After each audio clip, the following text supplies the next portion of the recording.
The snow had been falling since 4 in the afternoon. By 7, it lay across Manhattan in soft, unbroken sheets covering the iron railings, the parked cars, the concrete shoulders of the city that never fully surrendered to quiet. But tonight it had. The noise was muffled. The lights blurred through the glass into warm smears of amber and gold. And inside Times Le Bernardin, Times tucked between 2 blocks of Midtown, that the city had decided to make elegant, the clink of crystal, and the low murmur of other people's lives, went on as usual. Daniel Brooks sat at a corner table and checked his watch. 7. Dirt. P.M.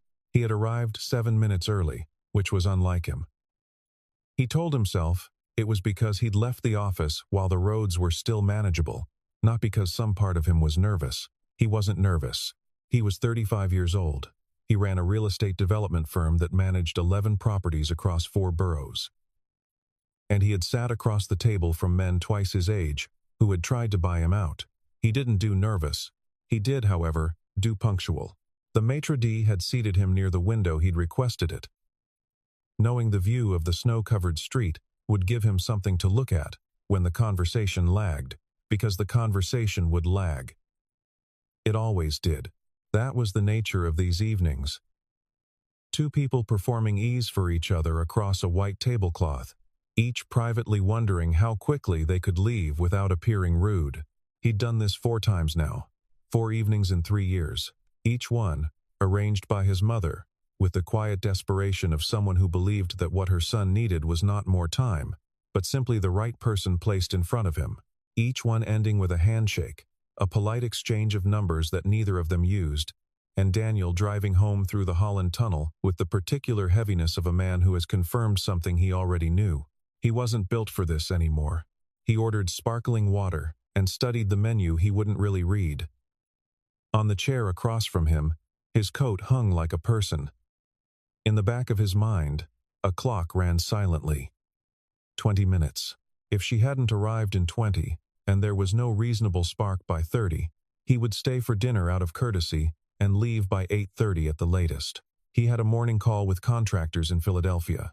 He had his phone lit up. A text from his daughter's babysitter, Patrice. Asterisk. Lily says to tell you good night. She left her book on your pillow. She said you would know which one. Asterisk. He looked at the message for a moment. Then he set the phone face down on the table. Lily was 6. She had brown hair she'd inherited from her mother, and a habit of falling asleep with a different book every night, splayed open across the blanket like a butterfly she'd caught and let go. Her mother had left when Lily was 2, not left times them asterisk. Exactly. More that she had left times herself asterisk. The version of herself that lived in that apartment and was married to that man, and taken the rest of her along for the journey. No custody dispute. No real malice. Just the particular quiet devastation of realizing that 2 people had stopped growing in the same direction. Daniel had not dated seriously since. There had been a woman 2 years ago, a lawyer named Christine. Smart and funny and kind, but she had wanted someone who showed up fully, and he had not been able to promise that. He was good at showing up in the ways that could be scheduled. He was not so good at the rest. His mother, Evelyn, was 71 and had been in declining health for 18 months. A heart condition that had stabilized but not resolved. She lived on the Upper West Side with her sister and a homemaid. And she called Daniel every Sunday morning and asked 2 questions. How is Lily? And are you alone? He always answered the first question at length. He gave the second the minimum syllables required. This dinner was for her. That was the truth of it. She had found someone she wanted him to meet, the daughter of a woman from her volunteer group, and she had asked so quietly, without any pressure. Just times, please, Daniel. Just once more asterisk, that he had said yes before he finished thinking about it. 20 minutes. Then he would reassess. He looked out at the snow. A yellow cab moved slowly through the intersection, its lights throwing long shadows across the white pavement. A man in a dark coat stood at the corner holding an umbrella that had partially inverted in the wind. The city was trying to go on as usual, and the snow was gently refusing to cooperate. Daniel watched it all through the glass and felt, as he often did in still moments, The particular loneliness of a man who has everything organized and nothing warm. The door opened. She came through the entrance without performance. That was the first thing he noticed, not her appearance, but the absence of an entrance. Most people entering a room like this did something small with themselves upon arrival. Adjusted a shoulder, scanned the tables for reaction, positioned themselves to be seen arriving. This woman simply came through the door, shook the snow from the shoulders of her coat, and looked around the room with the focused patience of someone who was looking for a specific table, not a general impression. She was wearing a deep blue dress, not a statement, just a color that worked. Her hair was pulled back simply. No elaborate accessories. A small pair of silver earrings. She had snow on the toe of one boot that she didn't seem to notice. She spotted him and walked over. "Daniel?" She held out her hand. Her handshake was straightforward. "Emma Collins." "Sorry. I'm a little late. The cab couldn't turn onto 51st. So I walked the last 2 blocks. She glanced down. "I'm also now wearing most of the snow from 52nd Street, so I hope this place has good napkins."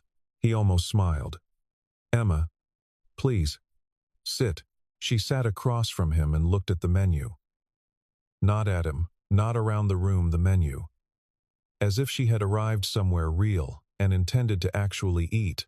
"Your mother speaks very highly of you," he said. "She's being generous. Most of what she knows about me is from Sunday phone calls, and I always wait until the week improves before I call." She looked up. Her eyes were gray-green. Direct. "She thinks very highly of yours, though. She talks about Evelyn often. They've been volunteering together for 3 years at the Riverside Literacy Center." She closed the menu. "I know what I'm having. The halibut." She looked at him. "I'll be honest with you, I don't really know what we're supposed to talk about at these things. The format is strange. We're supposed to perform getting to know each other while both being aware that it's a performance." He looked at her. "So," she continued, folding her hands on the table with something that was almost businesslike, "I'd rather just talk." "Is that all right?" "That's fine," he said. And meant it. More than he expected. "Good. What do you actually want?" "Not from tonight. Just in general." It was an odd question. He paused. "What do you mean?"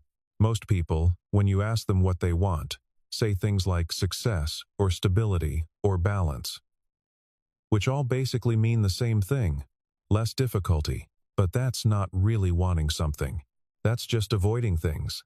She picked up her water glass. "So what do you actually want?" No one had asked him that in a long time. He realized, in the pause that followed, that he wasn't sure he had an answer that didn't sound like the answers she had just dismissed. "I want my daughter to grow up knowing I was actually there," he said finally. "Not just present. There." Emma was quiet for a moment. Something in her expression settled.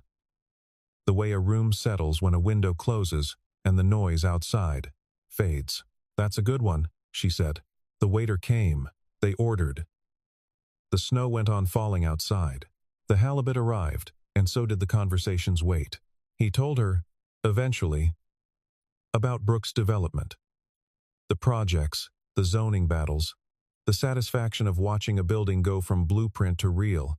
He described it the way people describe work they've been doing so long it's become part of their identity, accurate but slightly opaque, like a man describing his own face. She listened, not the performance of listening, where someone nods at intervals and waits for their turn. She actually listened. "You're good at building things," she said, when he finished. "That's what I do. I meant that as more than a professional observation." She tilted her head. "You described that whole project, the Harlem building, the community concerns about displacement, and you fixed it. You redesigned the ground floor, brought in local businesses, kept 2 of the original tenants.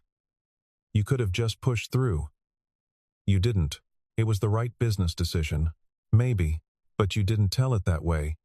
You told it like it mattered to you." He didn't answer that. She told him about teaching. 4th grade at PS 165 on the west side, 22 children. A classroom with one broken radiator that the building manager had been promising to fix since October. She said it the way she said everything, plainly, without asking for sympathy. "What made you choose teaching?" he asked. She considered this seriously. "There's a boy in my class, Marcus. He comes in every morning having already been awake for 3 hours, because his little sister wakes up early, and someone has to watch her. His mother works nights. He sits down, opens his notebook, and starts working. He doesn't complain. He doesn't make the situation small." She paused. "I wanted to be in the room with kids like that. I wanted to be the person who showed up for them." Daniel set down his fork. "He's 8 years old," she continued, "and he already understands something that takes most people decades to figure out, which is that showing up is the whole thing. Not brilliance, not talent, just staying." Something tightened in Daniel's chest. He was good at identifying the source of things, the cause behind the effect, the structural reason a deal worked or didn't. He was less good at this, the sudden recognition that someone else had articulated something he'd been living around without naming. "I grew up with money," he said, unexpectedly. She didn't react. "Not obscene money, but comfortable. And the lesson I learned from that, the wrong lesson, I think, was that problems were mostly about resources. If something was broken, you hired someone to fix it. If someone was struggling, you wrote a check." He looked at the table. "My ex-wife used to say I treated everything like a transaction, even the things that weren't. Was she right?" He thought about it honestly, partially. Partially is not the same as wrong. "No." He looked up. "No, it isn't." Outside, the snow had thickened. It fell through the light of the street lamps in wide curtains, and the people passing on the sidewalk moved carefully, as if the city had asked them to slow down. He was reaching for the check. 20 minutes had become nearly 2 hours, and he had not once thought about the time when Emma spoke to the waiter. "Could I get the remaining portions of the sea base and the bread service boxed up?" "To go?" Daniel glanced at her. She smiled slightly at the waiter. "It's for a friend." He assumed she meant herself. He thought nothing of it. He paid the check over her mild protest. They collected their coats, and he held the door as she stepped out into the cold. She thanked the doorman by name. She'd apparently learned it coming in, and walked toward the street. The snow was still falling. The box from the restaurant was in her hand.